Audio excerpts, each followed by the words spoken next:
মুহররমের 10 তারিখে নামাজ পড়তে গেছি, জুমার নামাজ পড়তে গিয়ে আরেক বিপদে পড়ছে। আমি তো জানি না এটা যে ওয়াহাবি। ওয়া শুনতা শুনি কয় ইয়াজিদ সাহাবী ছিল। আরে কয় কি রে? আমি দাঁড়ায় বললাম ইয়াজিদ সাহাবী হবে কিভাবে? দয়াল নবীজি পর্দা নিয়েছেন 11 হিজরি, আর ইয়াজিদের জন্ম হয়েছে 26 হিজরি। উনি তো নবীজির পর্দা নেওয়ার অনেক পরে জন্ম হয়েছে, তো উনি সাহাবী হলো কেমনে? আমার কাছে দলিল আছে। কি দলিল আছে দেন? নামাজের পরে দিব। আরে কি করতাম না, এখন আমি তো এর পিছনে নামাজ পড়তাম না। এখন নামাজ পড়া লাগবো, কারণ মাসালা আছে, হুজুরের মাসালা আছে। আমি আখিরি জোর করে নিছি পরে। এই নামাজের পরে ভাই সাহেব খালি নামাজ পড়তেই আছে, নামাজ আর শেষ হয় না। আমি বাদাল জুমা 4 রাকাত পড়ছি, 2 রাকাত সুন্নত পড়ছি, 2 রাকাত নফল পড়ছি। উনার আর নামাজ শেষ হইতেছে না, উনি যে আরো কি নামাজ পড়তেছে। অনেকক্ষণ পরে নামাজ শেষ হইলো। এরপরে আমি একটু পাশে কবরস্থান আছে, একটু জিয়ারত করে দিই। তাই বললাম তো এটা ভালো, আমিও জিয়ারত করবো কি, আমিও জিয়ারতে শরীক হয়েছি। মানে এমন ভাবে কামড় দিয়া ধরছি যে আল্লাহর বান্দা তোরে ছাড়তাছি না আজকে। জিয়ারতটাও লম্বা মুনাজাত দিছে, মানে এত জীবন এমন কবর জিয়ারত তারা এত লম্বা মুনাজাত দেয় না, অনেক লম্বা মুনাজাত দিছে। তারপরে এখানে কওমি মাদ্রাসার কয়েকজন আলেমের ছিল, তারা বিচক্ষণ, আমি সেই আলেমদের ধন্যবাদ জানাই। ওখানে কওমি মাদ্রাসা আছে পাশে বদ্দারহাটে, ওই মাদ্রাসার বেশ কয়েকজন আলেম সে মসজিদে উপস্থিত ছিল, হাটাজারিরও কয়েকজন আলেম ছিল। ঘটনাক্রমে তারা ওই দিন ভালো ভূমিকা রাখছে, আমাকে সাপোর্ট দিছে। কওমি আলেমরা এই পর্যন্ত আমার সাথে কোনোদিন বেয়াদবি করে নাই, এটা আমি একেবারে স্পষ্টভাবে বলি। কওমি আলেমরা যারা আলেম, এরা আমার যথেষ্ট সম্মান করে, যেখানেই পায় আদর ভালোবাসা দেয়, মহব্বত করে, এটা আলেমদের ব্যাপার। ওনারা আমাকে সাপোর্ট দিলেন, আমার পাশে বসলেন, বললেন এবং আমাকে বললেন জিহাদি সাহেব আপনি যেটা বলছেন এটা ঠিক বলছেন। পরে আমি বললাম যে আপনার দলিল বের করেন। তো উনি একটা দলিল বের করছে, অনেক বড় দলিল, সাপ্তাহিক ম্যাগাজিন বই, সাপ্তাহিক ম্যাগাজিন বই, কত বড় দলিল না। ওইখানে লেখা আছে ইমাম জাহাবি বলছে ইয়াজিদকে আমরা গালিও দেই না, তাকে আমরা মহব্বতও করি না।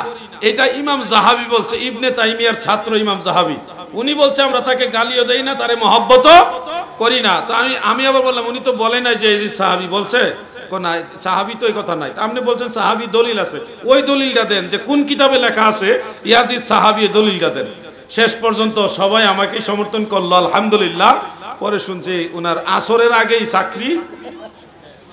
তা আমি নামাজ পড়তে গেলে বিপদ, আরেকজন মানুষের রিজিকের উপরে হাত লাগে, বিপদ না রে ভাই, জবাব না দিলে আমার ইমানের 12টা বাজবে না ভাই। ইয়াজিদের সাহাবী বানাইতে চায় তারা, কোথায় গেছে অবস্থান।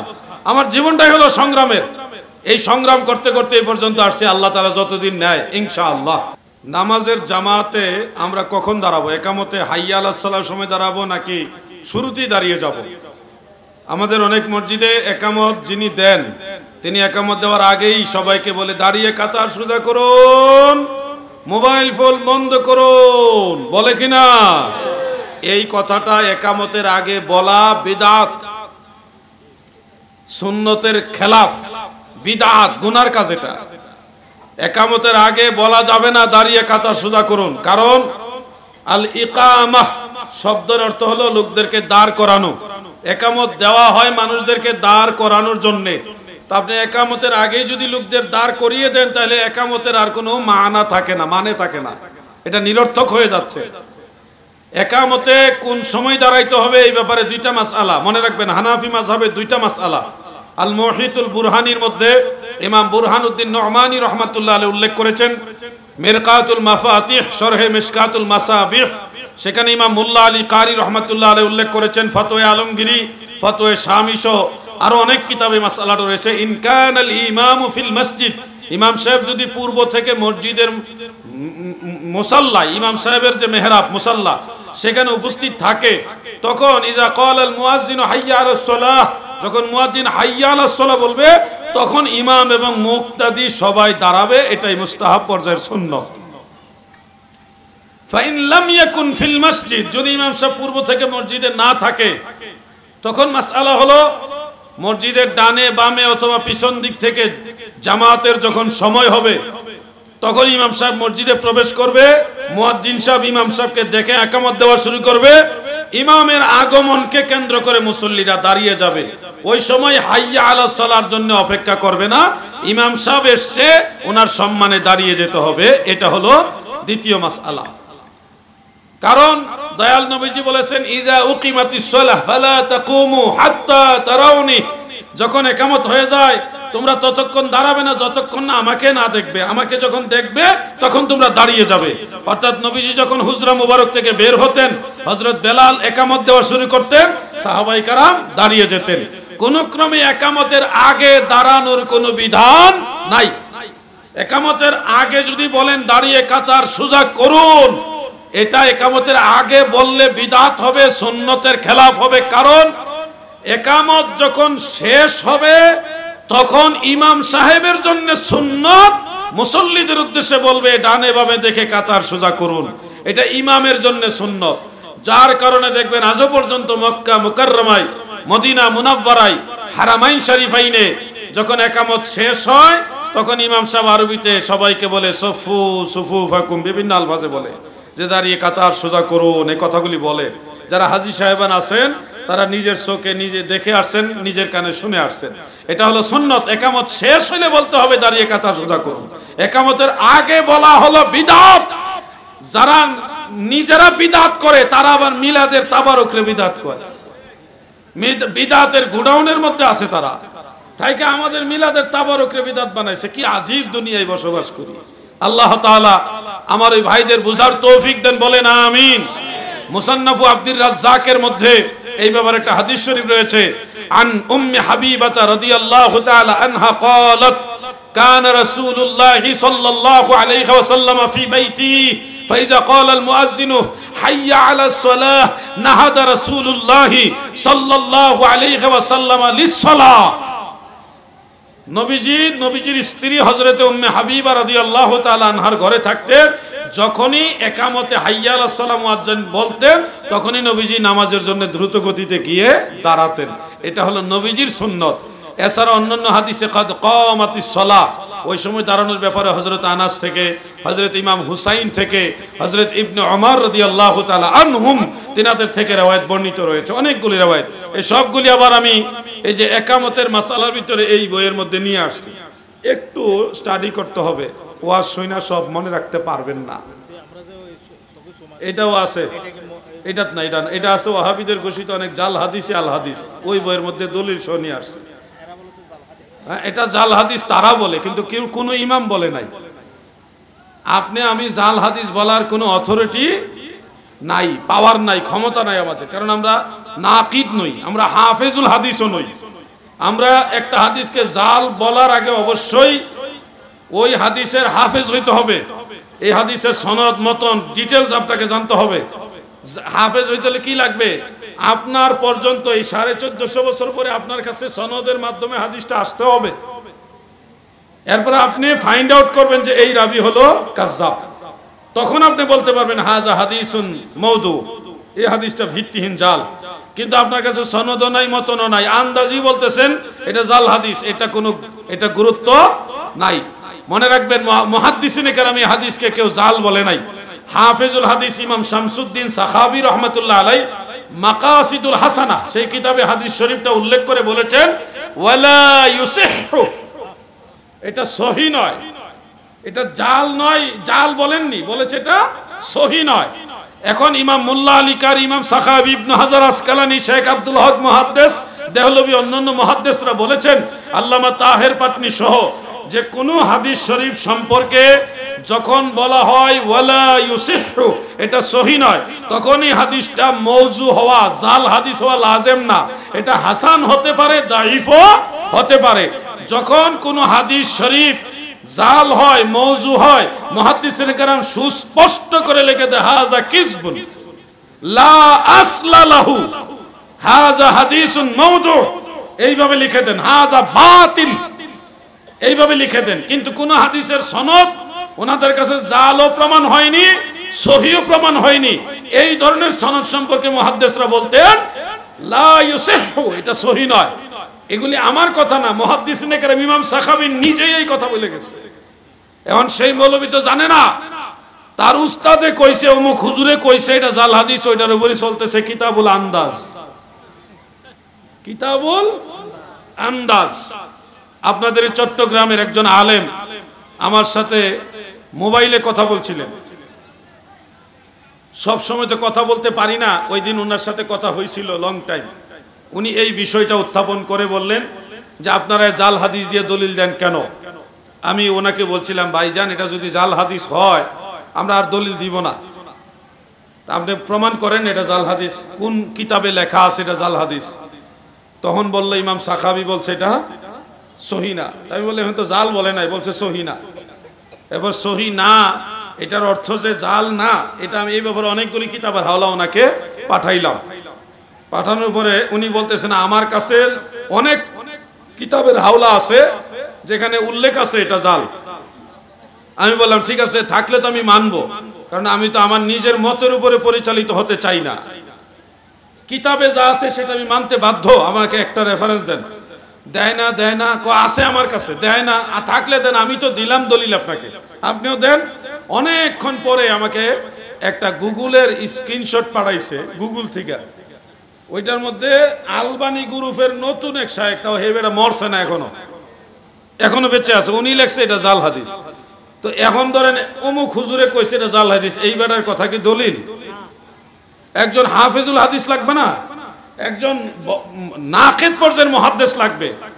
ইবনে হাজার আসকালানির মতো, ইমাম সাখাবির মতো, মোল্লা আলী কারির মতো এরকম বড় বড় ইমাম লাগবে, একজন যিনি এটাকে জাল বলছে না দিয়ে বলতেছে লা মাযহাবিদের একজন শেখ যিনি এখনো মরে নাই, তাও এটা কোনো কিতাবে নাই, আছে গুগল শরীফে। কই আছে? গুগলের মধ্যে লেখা দিছে এটা জাল হাদিস, এই জন্য এটা জাল হাদিস। এরপর আমি বললাম, ভাই সাহেব আপনি কোন মসজিদে চাকরি করেন, আপনি ঠিকানাটা দেন, আমি আপনার সাথে একটু সরাসরি কথা বলতে চাই। এখন আর ঠিকানা দেয় না, কারণ উনি তো জানে আমি চট্টগ্রামে প্রায় আসা যাওয়া করি। আমার সুন্নি জামাতের লিডাররা লইয়া ওনার বাড়িতে গিয়ে আমি ধরবো, এটা আমি নিয়ত করে লিখছিলাম এর বাড়িতে ধর্ম চাকরিটা খাইলাম। পরে আর ঠিকানা দিছে না। এইটা তো আছে, আমার জীবনটাই সংগ্রাম, আমার জীবনটাই হলো সংগ্রাম। মহরমের 10 তারিখে নামাজ পড়তে গেছি, জুমার নামাজ পড়তে গিয়ে আরেক বিপদে পড়ছে, আমি তো জানি না এটা যে ওয়াহাবি। ওয়া শুনতা শুনি কয় ইয়াজিদ সাহাবী ছিল। আরে কয় কি রে? আমি দাঁড়ায় বললাম ইয়াজিদ সাহাবী হবে কিভাবে? দয়াল নবীজি পর্দা নিয়েছেন 11 হিজরি, আর ইয়াজিদের জন্ম হয়েছে 26 হিজরি। উনি তো নবীজির পর্দা নেওয়ার অনেক পরে জন্ম হয়েছে, তো উনি সাহাবী হলো কেমনে? আমার কাছে দলিল আছে। কি দলিল আছে দেন? নামাজের পরে দিব। আরে কি করতাম না, এখন আমি তো এর পিছনে নামাজ পড়তাম না, এখন নামাজ পড়া লাগবো, কারণ মাসালা আছে, হুজুরের মাসালা আছে। আমি আখিরি জোর করে নিছি। পরে এই নামাজের পরে ভাই সাহেব খালি নামাজ পড়তেই আছে, নামাজ আর শেষ হয় না। আমি বাদাল জুমা 4 রাকাত পড়ছি, 2 রাকাত সুন্নত পড়ছি, 2 রাকাত নফল পড়ছি। উনার আর নামাজ শেষ হইতেছে না, উনি যে আরো কি নামাজ পড়তেছে। অনেকক্ষণ পরে নামাজ শেষ হইলো, এরপরে আমি একটু পাশে কবরস্থান আছে, একটু জিয়ারত করে দিই। তাই বললাম তো এটা ভালো, আমিও জিয়ারত করবো কি, আমিও জিয়ারতে শরীক হয়েছি।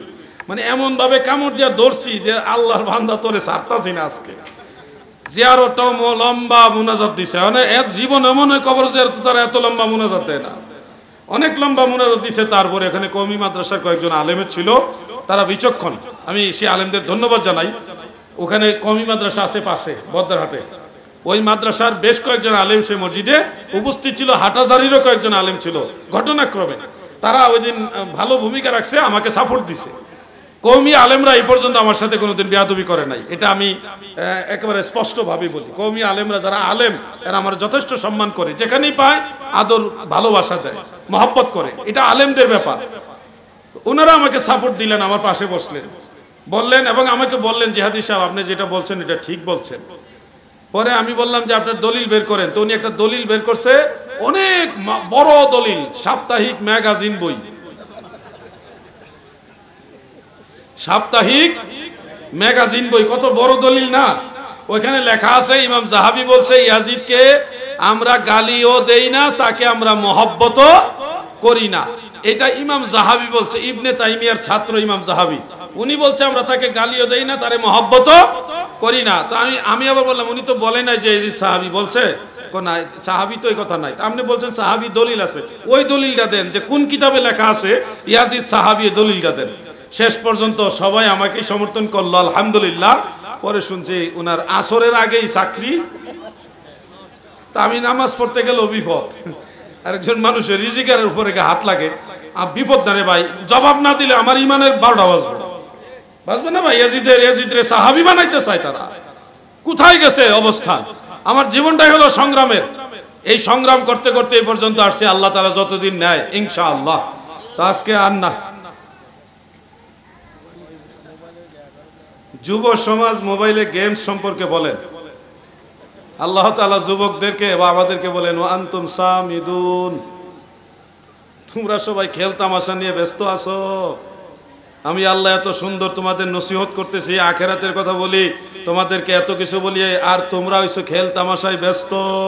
আল্লাহ আমাদেরকে নিয়ে আক্ষেপ করে, আমাদেরকে এই যে গেমস খেলেন যে না, আপনাদের নিয়ে আক্ষেপ করে কে? আল্লাহ। তো আল্লাহর আক্ষেপের ব্যক্তির মধ্যে আপনি পড়তে চান? আওয়াজে বোঝা যায় চান। চান নাকি ভাই? অবসর মস্তিষ্ক শয়তানের আড্ডাখানা। কাজকর্ম করেন, যে কোনো একটা কাজ শিখেন, ভালো একটা কাজ শিখেন, দেখবেন আল্লাহ আপনার ভবিষ্যৎ উজালা করবে। এই গেমস টেমস খেললে মোবাইলের পার্সেন্ট চার্জ, তাও গেম ছাড়ে না, কি একটা অবস্থা। আল্লাহ আমাদের যুবক ভাইদেরকে এই অপ্রয়োজনীয় গেমস থেকে ফিরে এসে আল্লাহর জিকির তাসবিহ ইবাদতের দিকে, আল্লাহর দ্বীনের কাজে কবুল করুক, বলেন আমিন। আল্লাহুম্মা আমিন। রব্বানা যালামনা আনফুসানা ওয়া ইন লাম তাগফির লানা ওয়া তারহামনা লানাকুনান্না মিনাল খাসিরিন। আয় রব্বুল আলামিন, মেহেরবান মাওলা গো, আমরা গুনাহগার, পাপী, নালায়েক, নাচিজ, অধম, অযোগ্য। আল্লাহ, গভীর রাত পর্যন্ত জান্নাতের বাগানে মাহফিল উপস্থিত হয়ে বিদায় বেলায় বড় আশা করে আপনার রহমতের দুয়ারে ভিক্ষার হাত উঠাইছি। আল্লাহ মাওলা হে, আজকের মাহফিল, গত দিনের মাহফিল সহ যাবতীয় সাহায্য সহযোগিতা, এই মাহফিলের যারা সার্বিক সহযোগিতা করেছেন, খেদমত করেছেন, শ্রম দিয়েছেন, সব কিছু ভুল ত্রুটি ক্ষমা করে কবুল করেন, বহু গুণে সওয়াব বাড়ায়া সোনার মদিনায় নূরের নবী জিন্দা নবীজির রওজা মুবারকে পৌঁছায়া দেন। আল্লাহ तमाम साहबाई कराम, शुहादाए कराम, आहले बैतेर हुजूर, शुहादाए करबाला, चार मजहबेर इमामगण, तरिकतेर समस्त अलिया उलिया, गौस कुतुब, नुजबान व कबाखियार अब्दाल, इमाम रब्बानी, गौसे समदानी, हजरत शेख अहमद सरहिंदी, मुजद्दिद अल फिसानी अल फारूकी, हजरत खाजा बहाउद्दीन नक्शबंद अल बुखारी, हुजूर गौसुस सकलाइन,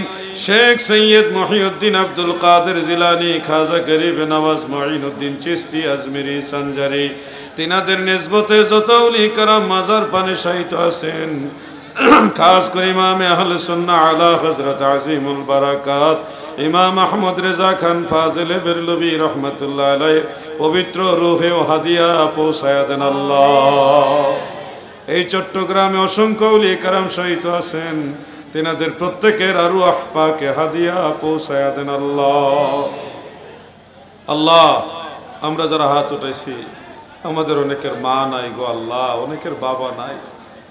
ও আল্লাহ, আমাদের মা বাবা দুনিয়ার কোনো কারণে যদি কবর দেশে গ্রেফতার হয়ে থাকে, দয়াময় আল্লাহ আমাদের মা বাবার পক্ষে আপনার কাছে ক্ষমা চাইতেছি। আমাদের মা বাবারে মাফ করে দেন আল্লাহ, আমাদের মা বাবার কবরের আযাব মাফ করে দেন আল্লাহ, আমাদের মা বাবার কবরগুলো জান্নাতের বাগান বানায় দেন আল্লাহ। আল্লাহ যাদের মা বাবা বেঁচে আছে, সুস্থ রেখে দীর্ঘ হায়াত বাড়ায় দেন আল্লাহ।